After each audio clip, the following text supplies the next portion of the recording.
We're live, take two. Hello, everybody, and welcome back into Before the Sandstorm here on Gamecock Central. Kendall Smith joined alongside of Wes Mitchell. We're a two-person crew out here, so when the laptop overheats on this nice, gorgeous day, that's kind of the downside of having a sunny day on game day because we can't do Before the Sandstorm outside. So we had to reset, come back in here, find a new location. We're all good though. Getting ready for South Carolina, North Carolina. Football season is back, so we're all happy. Yes. Slightly upset we had to trade in our atmosphere we had out there, but college game day in the background. Yes. Season 3 for the Sandstorm is here. Episode 1. Take 2 publicly, I would say this is take 361 as far as our background, moving stuff around, figuring out where we're going. We're live. Wait, we got some people back though. They hung in there. Hey everybody, you're the best. We're going to do our best to actually do a show. Speaking of hanging in there, South Carolina fans at college game day didn't even look like a neutral site at all. A ton of garnet, a ton of black, not much Tarheel blue out there today. What'd you think of the atmosphere at college game day, Wes? Well, before we got cut off earlier, I was talking a little junk about North Carolina fans, and we saw one walk by. A single fan. But no, it's kind of what you expected, right? Like you kind of figured Gamecocks were going to travel to this game. And yeah, there are some Tar Heel fans here. Before we got cut off last time, you said what? Maybe you think 65, 35 tonight? 35 tonight at Bank of America Stadium. That's my guess. I think that's fair. That's probably conservative too, honestly, towards South. Like I could see it being maybe even 70-30, something like that. Maybe there's some fans in the area that just didn't do all the festivities that might be coming to the game itself. But you got a lot of Gamecock fans in Charlotte who, might be doing the same thing. So I'm excited. I know you're excited. Fans are excited. I almost feel like we've just talked this thing to death. Now everybody's just ready to go kick this thing off, and let's find out let's get some new stuff to talk about, right? Yeah, talking season is almost officially over here in about 7 hours. South Carolina taking on North Carolina at Bank of America Stadium. ABC primetime football. You got a great crew calling the game tonight. It's funny, Will McLean just commented UNC's wine and cheese crowd aren't showing up for game day. I think it was Pat McAfee before the cameras officially started rolling. He was talking to the whole live crowd on game day, and he was like, oh, the UNC fans too busy at brunch, or what are they doing right now? So he gave him a little bit of a shots fired dig there for being what I like to say is hoity-toity. I've spent my whole life around UNC fans being from Charlotte, and they really do think that they are the cat's meow. But nonetheless, we're over talking smack about UNC. Let's get into talking about the Gamecocks. We brought it up on our first try of the show today, but let's talk about it again. So much excitement surrounding this program. Every year that you and I have worked together, it's been under the Shane Beamer era. So he's continued to grow this program. This year, though, Wes, what are you most excited about to watch in the season opener for the Gamecocks? Yeah, I think I just started talking about this before we got cut off. But this time last year, lots of buzz around Spencer Rattler. But, he was the new guy, and it was more like, hey, this might be the most talented guy to ever suit up at quarterback for South Carolina. You heard about the arm talent. This guy can spin it. Like, he can make throws we haven't seen guys around here making. And it was kind of more about just the natural ability. I think all offseason, really all preseason especially, it's been more about the leadership ability, the fact that he has taken complete ownership of this team, the fact that he just is in command of this offense, the accuracy, and just being in control. So I think those are all good signs for South Carolina. You certainly want to see that now translate over against a real opponent in a real game. But it just feels like Spencer Rattler, by all indications, has taken his game to another level. When he transferred, that was the whole goal, is to be able to develop, show you can do certain things the NFL scouts want to see. And he's done that in practice. Now we're going to get our first look tonight. There's a ton of things I'm excited to see, a ton of questions I'm ready to start seeing be answered tonight. But probably number one is just watching 7 and just seeing if it's already just apparent in week 1, game 1, how much progress he has made. Well, I think it's interesting because the whole storyline leading into this game has been centered on Drake May and how good Drake May is. And look, I know Drake May is a great quarterback. I am not taking that away from him. But do you think Spencer goes into this game with a little bit of a chip on his shoulder because it's been essentially the Drake May show in the months leading up to this game. Yeah, I think Spencer Rattler had a chip on his shoulder even without that. Honestly, like he's been a different guy just from his mindset. I feel like even from last year to this year, he would never say it. He would never admit it. I don't think he would ever even think about saying it publicly. But I think even from what Shane Beamer said when he was asked about, hey, is the media, the national media in particular, talked a little bit more about Drake May, maybe a little too much compared to Spencer Rattler. And Beamer kind of stopped short of really going into detail. He said, we won't, Rattler's going to let his play do the talking, basically. Yeah. But I think if you were sitting in there with a real moment with Spencer Rattler, like actually picking his brain a little bit, yeah, I think he knows who's on the other sideline. And not only does it give him a chip on his shoulder, but it also creates a great opportunity because there's I think about every team's going to have an NFL scout here tonight. Like it is going to be a showcase game. There will be scouts here in person. Of course, scouts will be watching on TV as well. So, I mean, great opportunity, really, honestly, for Drake May and for Spencer Rattler. Drake May is going to want to show he can do it against an SEC defense. Rattler's going to want to show the progress from last year to this year. So, great chance for both those guys to showcase their talents. And I promise you, Drake May, he knows who's on the Carolina sideline too. So, it's going to be fun to see those guys duel it out. You talk about the progression of Spencer Rattler, and I think we've heard a lot about that in terms of what he's done on the field, but also what he's been able to do off of the field. He came in last year as a transfer. He said, I didn't want to step on people's toes. I just wanted to come in and be a leader by example. Now he's turned into a little bit more of a vocal leader for this team, which is really exciting because you have a ton of younger guys and fresh faces on the team for the Gamecocks this year. So Wes, tonight, I know there's a lot of names floating around for these fresh faces, but who are you most looking forward to watching out there? Yeah, it's a good question too. Obviously, I think Gamecock fans they're excited. You got to mention Nick Harbor, and I'm excited too. Like I want to see, for one, he's been banged up. How much do we actually see him out there? Is it kind of a slow burn as this season gets rolling?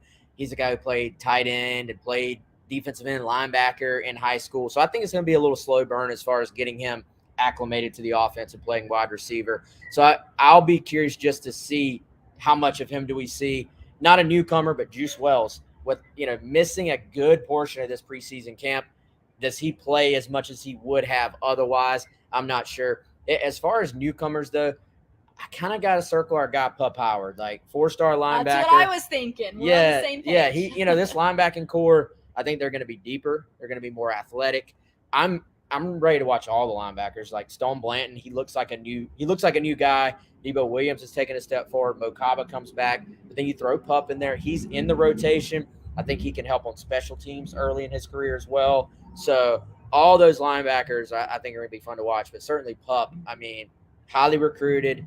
You followed his recruitment as well. A guy that had offers from everywhere, chose South Carolina. So I'm excited to see him out there. Future leader of this defense. I think we'll get our first look at him tonight in Charlotte. We keep talking about the offense for South Carolina, but certainly a tall task for the defense tonight, coming into your first game of the season and facing an offense led by a quarterback like Drake May in UNC. So a lot on the line for South Carolina tonight. I don't want to start spiraling, but everybody knows a win tonight sets the Gamecocks up very well heading into the next couple of weeks, but a loss could shake things up a little bit. So Wes, maybe we'll stay positive here. I don't know what you're thinking, but I know what I'm thinking.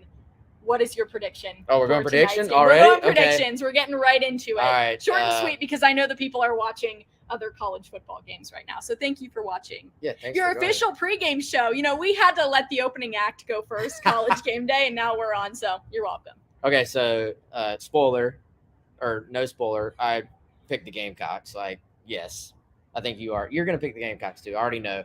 I got 31-27, I think was my official prediction. I could see it going higher. I know a lot of people think it's going to be potentially very high scoring. It's a game one, though. It's so hard to predict. Unpredictable things happen. Both offensive lines maybe are going to be kind of filling themselves out. Maybe that slows down both Drake May and Spencer Rattler at parts of tonight. That's why I went a little more low scoring. And I think both sides are kind of going to be filling out. Two new offensive coordinators involved here. there's going to be a little bit of, like a boxing match. They're going to be filling each other out. Ultimately, I think there will be some points. So I got Gamecocks in a close one.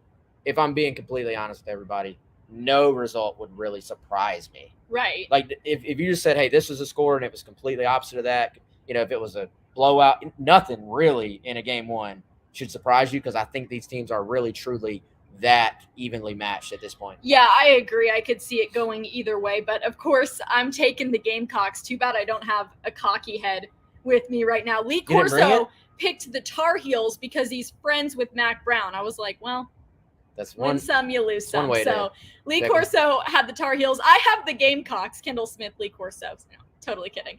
But I've got him 45-35. I think it'll be a fairly high-scoring game. Yeah, went high-scoring, especially for the Gamecocks. I think the offenses will start to light it up, especially in the second half. That is my prediction. I think there will be times when South Carolina fans are looking at the defense a little bit puzzled and maybe a little bit displeased. But again, you got to remember you are facing a very, very tough opponent with UNC's offense. So we'll see what happens tonight. We generally stay on the positive side of things. Of course, we're going to roll with the Gamecocks. We're both alumni. First season as both alumni, by the way. This is my first game as an alumni. And you're still working. And I'm still working. I'm not tailgating. I'll be on the sideline, so say hi, wearing the black dress. So, Kendall, I do want to know also, I need a prediction from you other than the score. So I'm going to put you on the spot. You ready?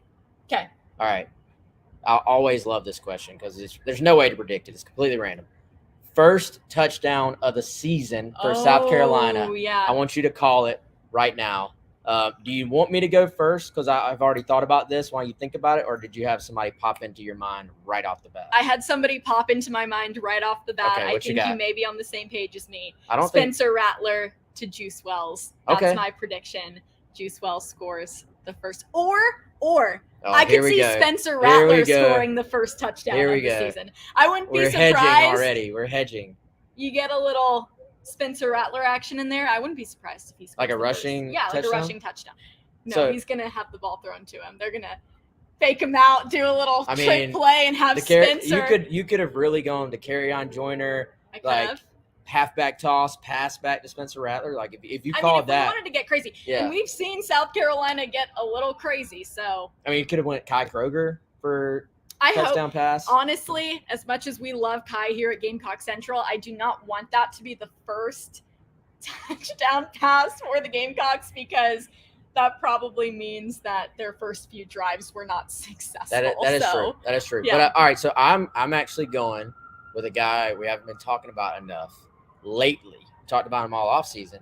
I'm going transfer tight end Trey Knox. So I think Trey Knox and Josh Simon, both transfer tight ends, both very talented dudes. And we've talked so much about everything else on offense the last couple of weeks. The Juice Wells watch, is he going to, is he going to be healthy? All that stuff. I think you're probably going to see the two tight ends be on the field a little bit more just because I think they'll probably kind of be at least a little bit easy on Juice compared to if he went through all of preseason completely healthy. So maybe a few more two tight end sets. Maybe some opportunity for those guys. I think Trey Knox scored the first touchdown in the spring game. So I'm going. You're keeping it consistent. First touchdown of the season this year. And we'll see what happens.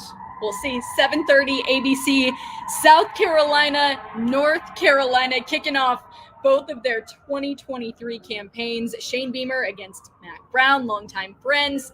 Of course, Spencer Rattler against Drake May. Comment down below. Let us know who you think will score the first touchdown of the season. Let us know your score predictions. We want to hear it all from you. And be sure to head over to GamecockCentral.com for more as well. We've got our Insiders Forum over there for subscribers. Lots of chatter, lots of conversation, especially on game days. We've also got social media at Gamecock Central. We've got a special going on if you're not a subscriber. If you're a new subscriber, 50% off. Also, if you need tickets to the Furman game, we have a contest going. I think it's on pretty much any Gamecock Central story. Click through into a free one. You'll see a little link in there, and it'll say we're giving away tickets via 1075. Enter on there, and you'll be entered to win two free tickets to South Carolina Furman, which will be the home opener, obviously, next week. So lots of good stuff going on. Shout out to 1075, my former place of work. Miss you guys. Still listen, though, to the Gamecock Central Hour from 11 to 12, presented by Firehouse Subs, Monday through Oh, yeah, Friday. In the bonus, 9 to 10 a.m. with Colin Taylor. Used to be our show together. Although, Colin, this is my official announcement. You are dead to me right now. He did not include me in our predictions this week on Gamecock Central. Apparently, you moved to Charlotte and you just get completely forgotten about. So hopefully I'll be back next week. That But is intense. on that note, Hey, real quick, you mentioned Firehouse Subs. Larry Chandler, happy birthday to him. Birthday was yesterday. Happy birthday. We'll see if the Gamecocks get a dub for Larry, who owns all the Firehouse Subs in the Midlands area and is our sponsor on Gamecock Central Takeover Hour. We got a lot of answers, by the way, over here, Kendall. Lots of Xavier Leggett. Okay. Carolina Titan like going with my pick. Scores but he says 42-17 Gamecocks. That would be impressive. Hey, I like that prediction. It's a good prediction. GC 2001, DK running it in. Steven says fake to juice and Nick Harbor score. Okay, y'all. Gamecock fans would go nuts if Nick Harbor scores the first touchdown of the year. Yeah, that would be intense. The cool thing about trying to predict that, though, is it's like you never know. You don't know. It's just a guess. It could be completely random. But I'm pumped. See. You're pumped. They're pumped. Can't wait. We've still got a ton of Gamecock fans roaming the streets of Charlotte, getting ready for the big game tonight. We appreciate you all joining us here on our first episode of Before the Sandstorm here in season 3. We'll keep it coming for you guys. Don't know how much we'll be actually together in person this season, so we'll savor the moment while it lasts, but we'll bring you something one way or another. We'll figure it out every week. So again, thank you guys for joining us. Be safe. Happy game day. Football is back.